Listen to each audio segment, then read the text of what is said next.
So, as you guys already know, I'm a huge fan of Another Animal. And typically when I bring up my love for Another Animal, I never refrain from making a snarky insult towards Godsmack. This of course being because Godsmack is the reason Another Animal can't exist. My video has already explored this topic.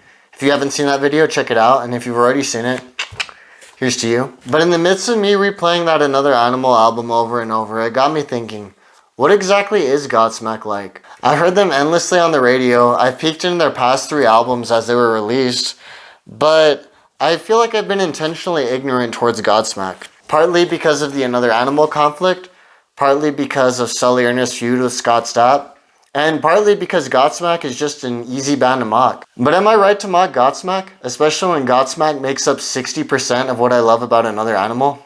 80% if you want to count Lee Richards. Godsmack was also one of the first bands I remember loving as a literal child. Apparently I was running around the house singing Voodoo at like the age of 6.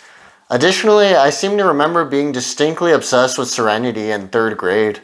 So, 3rd grade music fandom, it's pretty serious business. So maybe it's time I go back to my roots, explore these Godsmack records in a way I've explored that Another Animal record, and see if any of them hold up on the level of that one Another Animal album. If nothing else, it'll be interesting to see how one of my favorite musical lineups synergize with one of the most polarizing figures in rock music.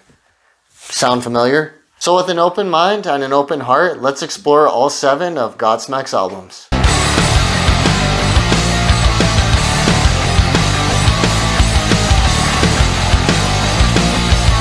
Kicking things off is Godsmack's debut album, what is commonly referred to as their best album, the 1998 self-titled Godsmack record. For the most part, I kind of understand why this album is hyped up the way it is. It has a lot going for it. It definitely has a much rawer production on the album as opposed to some of their later records, which are very overproduced. This is also Godsmack's most successful album, and it's also the only one to be recorded as a 3-piece, as Sully Erna played all the drums for this album in place of having a full-time drummer.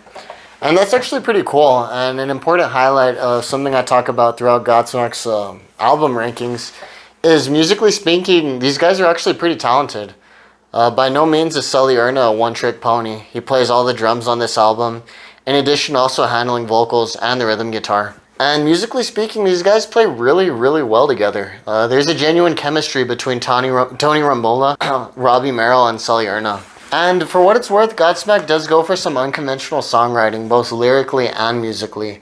One example of this would be the song Bad Religion, with its anti-abortion themed message. And I gotta admit, I give Godsmack props for making this song. I think the only other bands in the 90s who were openly condemning abortion were POD and Creed. So regardless of where you stand on the topic of abortion, it takes a lot of balls to talk about something like this.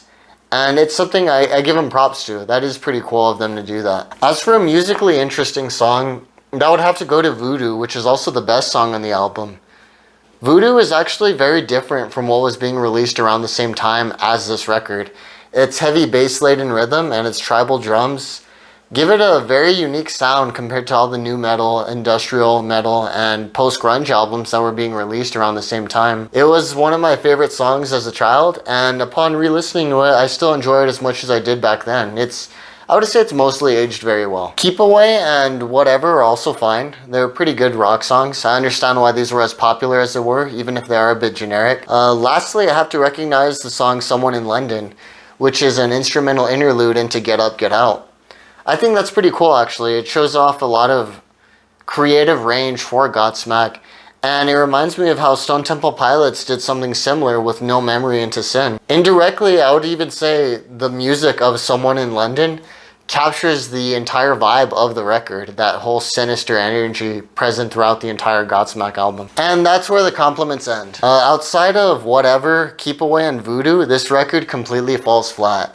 Even Someone in London, which I was just recognizing right now, is kind of ruined by the fact that it segues into what I consider one of the most generic songs on the album. And while I did acknowledge Bad Religion earlier for being a song seemingly condemning abortion, its lyrics are so unorganized and random that I don't even know if it's actually about that. Like, if you were to tell me that Bad Religion is about abortion without me knowing prior to doing my research for this album, I would have never been able to guess, because its lyrics are just completely this jumbled mess. Indirectly, in one song, Bad Religion captures pretty much the biggest flaw in this album and a recurring flaw in most of Godsmack's career, which is where songs can seemingly go in an interesting or unique direction, they ultimately turn a left turn and end up going nowhere. The percussion in Immune stood out to me. I thought it was interesting, and I did make note of the electronic elements in Time Bomb, but ultimately neither song was really good enough for me to add onto my favorites of this list. And I could say the same for Moon Baby, which I guess is a standard rock opener, but much like I was saying earlier about Bad Religion, whereas these songs could go to another level or where they need that extra push, there's really nothing there. I mean, it's not hard to see why this album did as well as it did. The 3 singles were pretty popular as I understand it back in the day, and Sully does have a really solid chemistry with Tony Rambola and Robbie Merrill. However, there lacks a creative spark on this album that could elevate it to being a record I really love. And this was one of the more surprising albums on the list, because when I first started this video, I thought this one would be my favorite, just based off how iconic the album is to its scene. The use of a voice filter is present on at least 5 songs that I can immediately remember, and it got old after maybe the second one. Self-Titled has many things worthy of praise. Its artwork is very captivating. The instrumentation is fantastic. These guys are very talented at what they do. And those 3 singles, admittedly, are very, very good. They're some of the best music to come out of the scene Godsmack's associated with. In spite of all those positive attributes, this album doesn't really do anything to change my opinion of Godsmack. And it doesn't even add something to my musical library that I didn't already have with Voodoo, Keep Away, and whatever. Considering we started off with what many consider to be Godsmack's best album, I'm honestly a little worried for what's going to come next. But gotta keep going. Without further ado, here's the second album.